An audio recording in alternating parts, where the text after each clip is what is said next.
The assassination of Robert F. Kennedy. On June 5, 1968, Robert F. Kennedy was shot by Sylvain at the Ambassador Hotel in Los Angeles and pronounced dead the following day.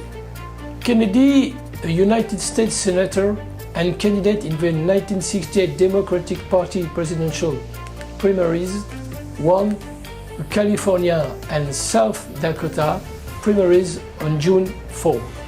He addressed his campaign supporters in the Ambassador Hotel's embassy ballroom. After leaving the podium and exiting through a kitchen hallway, he was mortally wounded by multiple shots fired by Sylvain. Kennedy died at Good Samaritan Hospital nearly 25 hours later. His body was buried at Arlington National Cemetery. Sylvain, a Palestinian Christian who held strong anti-Zionist and pro-Palestinian beliefs, testified in 1969 that he killed Kennedy with 20 years of malice aforethought. He was convicted and sentenced to death. Due to People Anderson, his sentence was commuted to life in prison in 1972 with a possibility of parole. His parole request has been denied numerous times.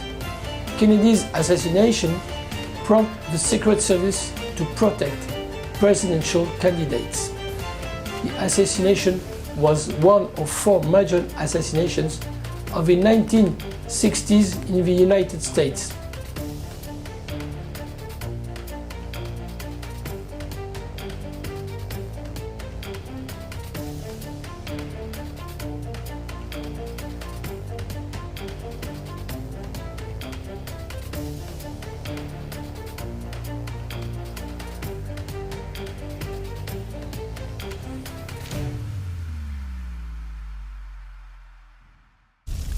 The California presidential primary elections were held on June 4, 1968. At approximately 12 a.m. the next day, Kennedy addressed his campaign supporters in the embassy ballroom of the Ambassador Hotel in the Mid-Wilshire district of Los Angeles. At the time, government didn't provide Secret Service protection for presidential candidates. At approximately 12:10, concluding his victory speech, Kennedy said, "So my thanks to all of you and on to Chicago, and let's win there." Kennedy planned to walk through the ballroom after speaking on his way to another gathering of supporters, but reporters wanted a press conference. Campaign aide Fred Dutton decided that Kennedy would forgo the second gathering and instead go through the hotel's kitchen and pantry area behind the ballroom to the press area.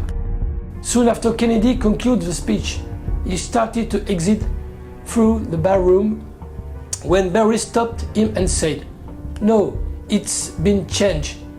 We are going this way." Barry and Dutton began clearing a way for Kennedy to go left through swinging doors to the kitchen corridor, but he was hemmed in by the crowd, and following Maître-d'hôtel Carl Uecker thought a back exit. Uecker led Kennedy through the kitchen area, holding his right wrist, but frequently releasing it as Kennedy shook hands with people whom he encountered.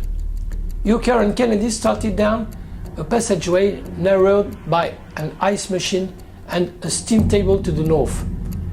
Kennedy turned to his left and shook hands with Juan Romero, just as Sylvain stepped down from a low tray stacker beside the ice machine, rushed past Uecker, and repeatedly fired an 8-shot 22 long rifle caliber Evo Johnson Cadet at point-blank range.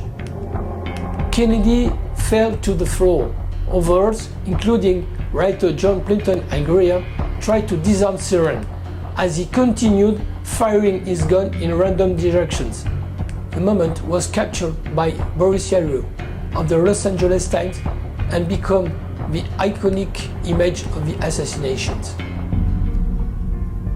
After about 30 minutes, Kennedy was transferred several blocks to the Good Samaritan Hospital to undergo surgery. A gymnasium near the hospital was set up as temporary headquarters for the press and news media to receive updates on his condition.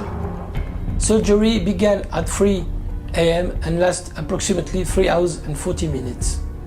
At 5:30 p.m. on Wednesday, spokesman Frank announced that Kennedy's doctors were concerned about his continuing failure to show improvement. His condition was critical. At 2 a.m. on June 6, Mankiewicz announced Kennedy's death.